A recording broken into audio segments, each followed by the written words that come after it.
एक छोटे से कस्बे में रहने वाला एक 12 साल का बच्चा था। उसका नाम था राजा। नाम भले ही राजा था, लेकिन हालात बिल्कुल आम बच्चों जैसे थे।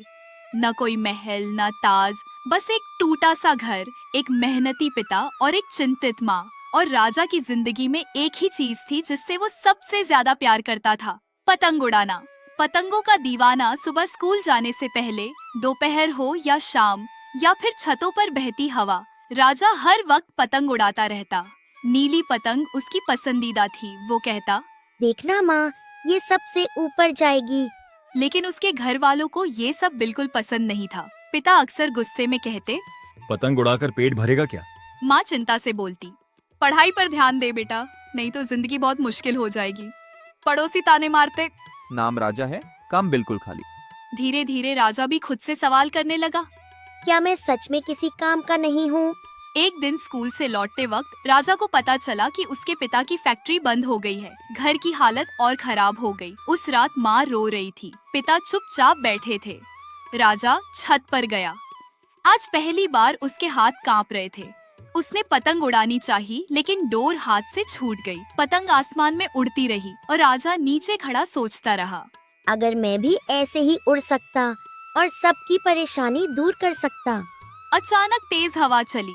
राजा ने गौर किया, कौन सी पतंग तेज हवा में टिकती है, कौन सी कट जाती है और किसे कंट्रोल करना सबसे मुश्किल है। उसे एहसास हुआ, पतंग उड़ाना सिर्फ खेल नहीं है, ये धैर्य, गणित, दिशा और कंट्रोल सिखाता है। राजा की आंखों में चमक आ गई। अगले दिन राजा ने स्कूल में साइंस फेयर का पोस्टर देखा। जो बच्चा नया आइडिया लाएगा उसे स्कॉलरशिप मिलेगी। राजा ने ठान लिया। उसने पतंगों से जुड़ा एक प्रोजेक्ट बनाया, हवा से चलने वाला सस्ता उपकरण जो बिजली के बिना भी छोटे पंखे घुमा सकता था। सब हंसे। पतंग वाला क्या बनाएगा? रात रात भर राजा छत पर काम करता रहा। डोर, कागज, प्लास्टिक, पुरानी मोटर, सब कुछ जोड़ता रहा। कई बार असफल हुआ, पतंग गिरी, डोर टूटी, मोटर नहीं चली। लेकिन हर बार राजा बोला, एक पतंग कट जाए तो दूसरी उड़ानी होती है। साइंस फेयर का दिन आया। जब राजा ने अपना मॉडल चालू किया तो हवा से पंखा घूमने लगा। टीचर हैरान रह गए। एक जज ने पूछा, ये आइडिया कैसे आया? राजा बोला, सर, पतंग उड़ाते उड़ाते। पूरा हॉल तालियों से गूंज उठा। जरा घर वालों की आंखें भर आईं। राजा को स्कॉलरशिप मिली। अखबार में फोटो छपी, पतंग उड़ाने वाला लड़का बना मिसाल। पिता ने पहली बार राजा को गले लगाया। माफ कर दे बेटा, हम तेरी उड़ान नहीं समझ पाए। माँ मुस्कुराई और बोली, आज तेरा नाम सच में राजा लगा। अखबार में फोटो छपने के बाद कस्बे में राजा की चर्चा होने लगी। लोग कहते, वही लड़का है ना, पतंग वाला। लेकिन तारीफ के साथ साथ उम्मीदों का बोझ भी आ गया। अब लोग राजा से पूछते, अब क्या करेगा? अब तो बड़ा आदमी बनेगा। राजा मुस्कुरा देता, लेकिन अंदर से डरने लगा। एक दिन स्कूल के हेडमास्टर ने राजा को बुलाया। उन्होंने कहा, राजा, तुम्हें शहर के बड़े स्कूल में भेजा जाएगा, वहाँ बच्चे बहुत तेज हैं। ये सुनकर राजा चुप हो गया। उसे पहली बार लगा, अगर मैं वहाँ फेल हो गया तो? अगर सबको पता चल गया कि मैं सिर्फ किस्मत से जीत गया था तो? उस दिन राजा ने पतंग नहीं उड़ाई। नए स्कूल में राजा का पहला दिन था। बच्चे इंग्लिश में बातें कर रहे थे, कोई रोबोट बना रहा था, कोई कंप्यूटर कोड लिख रहा था। राजा पीछे बैठा सोच रहा था, मेरे पास तो बस पतंगे हैं। टीचर ने सवाल पूछा। राजा को जवाब आता था, लेकिन हाथ नहीं उठा। डर ने उसकी उड़ान रोक दी थी।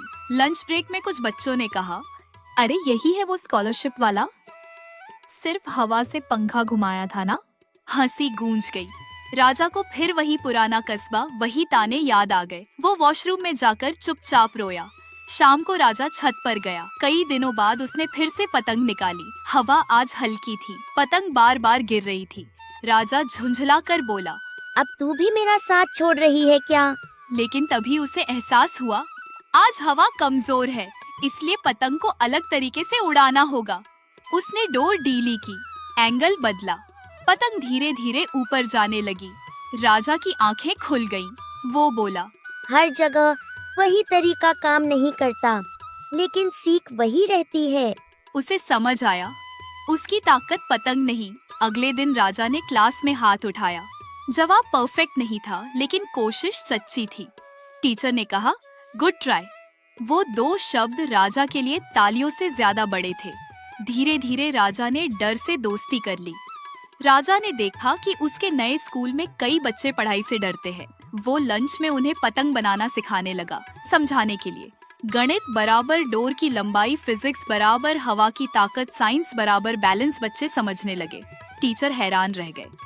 राजा अब सिर्फ स्कॉलरशिप वाला बच्चा नहीं रहा। वो सीखने लगा था कि अपनी ताकत हर जगह नए रूप में इस्तेमाल की जा सकती है, और यहीं से जिंदगी उसे उस मोड़ पर ले जाने वाली थी जहां से उसका असली मकसद जन्म लेता है।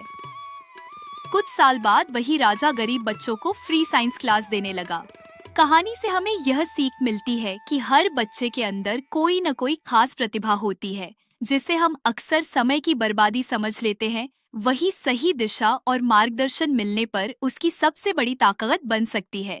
बच्चों के शौक को दबाने की बजाय अगर उसे समझा और सही रास्ता दिखाया जाए, तो वही शौक उनकी जिंदगी और भविष्य बदल सकता है।